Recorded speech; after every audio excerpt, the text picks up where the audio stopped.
ചെറുപ്പത്തിൽ സ്കൂളിൽ ചേരാൻ ചെല്ലുമ്പോൾ തൊട്ട് നമ്മൾ കാണുന്നത് പോലുമില്ല. ഈ ഹിന്ദുവാണോ, ക്രിസ്ത്യാനിയാണോ, അത് മുസ്ലിമാണോ? അന്ന് അതിൻ്റെ കാലഘട്ടം ഇട്ടില്ല. പക്ഷെ ആ ചോദ്യം നമ്മൾ പോലും ആയത് നമ്മളൊരു മകൻ്റെ പഴയ വന്നിട്ട് ജൂലൈ 28. അന്ന് ഞങ്ങളുടെ നാട്ടിൽ ഒരു മഴ പെയ്യും. മഴയല്ല, എല്ലാവർക്കും ഇഷ്ടമല്ല. സന്തോഷത്തോടെ ഞാൻ ഓടി മുറ്റത്തേക്ക് ഇറങ്ങി.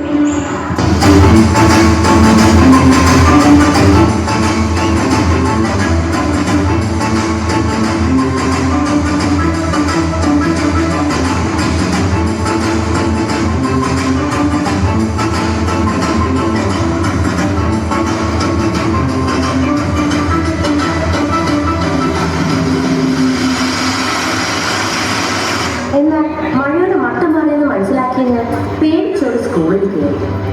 Vellarmala government PG school. ഈ സ്കൂളിലെ അധ്യാപകർ ഉണ്ണിമാഷുമൊക്കെ ഞങ്ങൾക്ക് കൂടപ്പുറത്തുള്ളിൽ പോയതാണ്. രാവിലെ 7:00 തന്നെ പറഞ്ഞിട്ടുണ്ട്.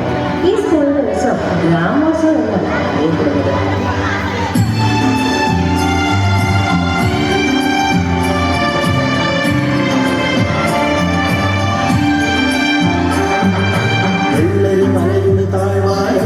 വിദ്യാലയമുണ്ട്, പുല്ലപ്പുഴയുടെ ഓരം ചേർന്നൊരു പള്ളിക്കൂടമുണ്ട്.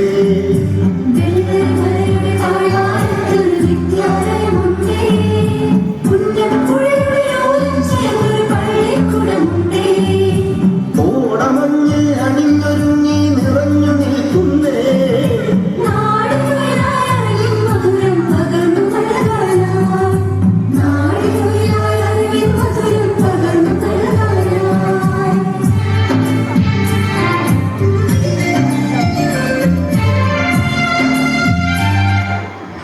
ഇന്ന് തീയതി ജൂലൈ 28.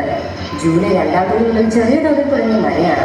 ഇനിതാ ഒരു നിർത്തുമില്ലാതെ ഒരു മയവുമില്ലാതെ പെയ്തുകൊണ്ടേ ഇരിക്കുന്നു. ഇവൻ അങ്ങനെയൊന്നും നിൽക്കുന്ന ഭാവമില്ല. പുല്ലപ്പുഴ കര കാവി നൽകുന്നുണ്ട്. 10 നാൾ കൂടി കഴിഞ്ഞാൽ പുത്തുമല ദുരന്തത്തിന്റെ ആടോർമ്മ വേണം. ശരിക്കും പേര് തോന്നുന്നുണ്ട്. ആകെപ്പാടെ ഒരു അപകട സ്ഥിതി. മഴക്കുമകളെല്ലാം എന്തോ പേടിക്കുന്നില്ല. ഇന്ന് ഉച്ചയ്ക്ക് വൈകുന്നേര സമയത്ത് ആഴക്കൂട്ടം കാറിറങ്ങി വന്നു.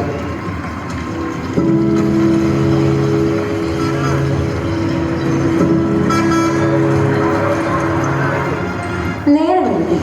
അവസാന KSRTC സർവീസ് ബസ്സും മുണ്ടക്കേ പാലം കടന്നുപോയി. എന്തോ ഉറങ്ങാനാവുന്നില്ല. എനിക്ക് മാത്രമല്ല കേട്ടോ, ഈ മുണ്ടക്കയിലെ ഒരാൾക്കും ഉറങ്ങാൻ പറ്റുന്നില്ല. മഞ്ഞളരച്ച മണം പോലെ എന്തോ ഉണ്ട്. സമയം പുലർച്ചെ 1 മണി. ഭയാനകമായ ശബ്ദം കേട്ടാണ് ഞാൻ ഉണർന്നത്. വെള്ളിമലയിലെ ഒരു ഭാഗം അടങ്ങു വന്നിരിക്കുന്നു. മലമ്പുഴയിൽ എന്തോ സംഭവിച്ചുവെന്ന് ഞങ്ങൾ മുണ്ടക്കേക്കാർക്ക് മനസ്സിലായി. ഓടി വിളിക്കാൻ ശ്രമിച്ചതുമാണ്.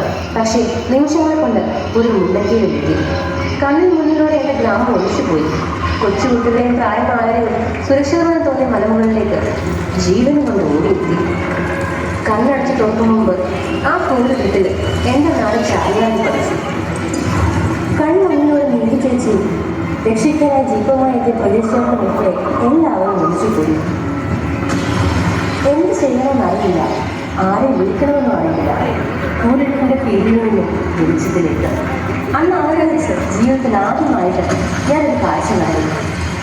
പണക്കാരൻ, പാവപ്പെട്ടവൻ, പണ്ഡിതൻ, പാമരൻ, താമജാതി, കുണ്ടിജാതി, ജീവനെങ്കിലും ഇവരുടെ എല്ലാം നിലവിളിക്കും ഒരേ സ്വരമാണ്.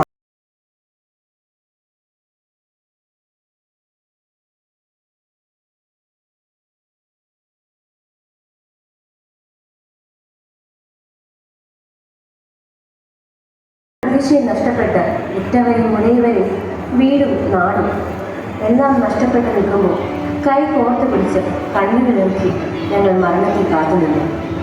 ഒരിക്കലും മറക്കില്ല.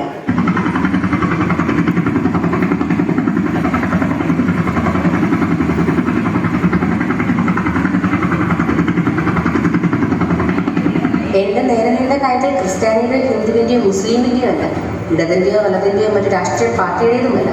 മറിച്ച് മനുഷ്യന് നേരെ നീട്ടുന്ന കൈകളായിരുന്നു. ജീവിതത്തിലേക്ക് വിളിച്ചു കയറ്റുമ്പോൾ ആ കൈ കറുത്തതാണോ വെളുത്തതാണോ എന്ന് ഞാൻ ചിന്തിച്ചില്ല. പക്ഷേ ആ കൈകൾക്ക് സ്വന്തം കുടുംബമെന്ന് തോന്നിപ്പിക്കുന്ന ഒരു ഉറപ്പുണ്ടായിരുന്നു.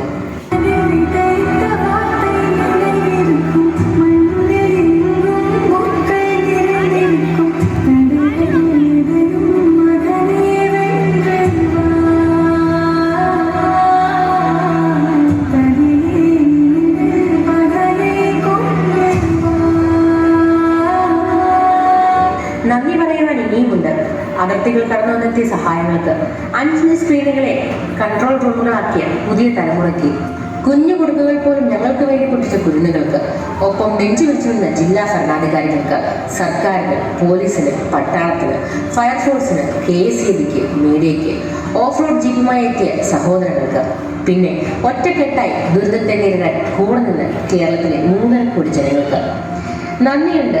സ്വന്തം കാര്യം മാത്രം നോക്കാതെ നിങ്ങളുടെ കുടുംബത്തോടൊപ്പം ഞങ്ങളെയും ചേർത്ത് വെച്ചതിന്. ഞങ്ങൾ പലർക്കും ഉറ്റവരും ഉടയവരും പോയി, വീടുകൾ നഷ്ടമായി. പക്ഷേ ഞങ്ങൾ കരയില്ല. എല്ലാം ഒന്നിൽ നിന്ന് തുടങ്ങണമെന്ന് ഞങ്ങൾക്ക് നല്ല ബോധ്യമുണ്ട്.